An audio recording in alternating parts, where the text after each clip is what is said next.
অন্তর্বর্তীকালীন সরকার উপজেলা পরিষদ ভেঙে দেয় এবং প্রশাসনিক কর্মকর্তা নিয়োগ করে।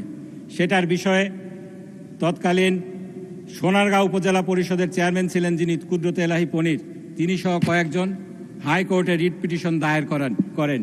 সেই রিট পিটিশনে ক্যাটাগরিক্যালি বলা হয়েছে সংবিধানের 59-60 অনুচ্ছেদ অনুযায়ী নির্বাচিত স্থানীয় সরকার গঠন করা বাধ্যতামূলক। মাননীয় স্পিকার, এক্ষেত্রে প্রথমত সংবিধানকে ভায়োলেট করা হয়েছে। 93 অনুচ্ছেদ, সেই অনুচ্ছেদে রাষ্ট্রপতির কোনো এখতিয়ার নেই সংবিধানের কোনো অনুচ্ছেদকে ভায়োলেট করে একটি অধ্যাদেশ জারি করা। তারপরেও আমরা দেখছি এটার উপরে একটি কেস রয়েছে, সেই কেসের রায়টাকেও ভায়োলেট করে স্থানীয় পরিষদ যেই প্রশাসকগুলা রয়েছে তাদেরকে নিয়োগ দেওয়া হচ্ছে। আমরা দেখছি মাননীয় স্পিকার, এখন যেটা করা হচ্ছে, গত নির্বাচনে যারা পরাজিত হয়েছিলেন তাদেরকে কনসোলেশন প্রাইজ, সান্ত্বনা পুরস্কার হিসাবে বিভিন্ন জায়গায় প্রশাসক হিসাবে নিয়োগ দেওয়া হচ্ছে। ঢাকা দক্ষিণ, ঢাকা উত্তর, চাঁপাইনবাবগঞ্জ, আর কয়টার কথা বলবো মাননীয় স্পিকার?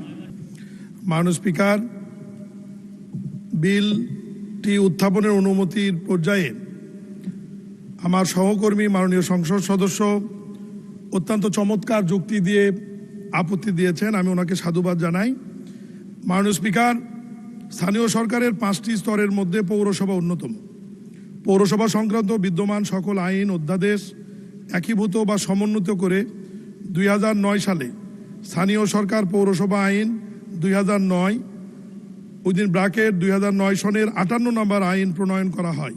পরবর্তীতে স্থানীয় সরকার পৌরসভা সংশোধন আইন 2010, স্থানীয় সরকার পৌরসভা সংশোধন আইন 2015, স্থানীয় সরকার পৌরসভা সংশোধন আইন 2022, স্থানীয় সরকার পৌরসভা সংশোধন অধ্যাদেশ 2024 প্রণয়ন করা হয়।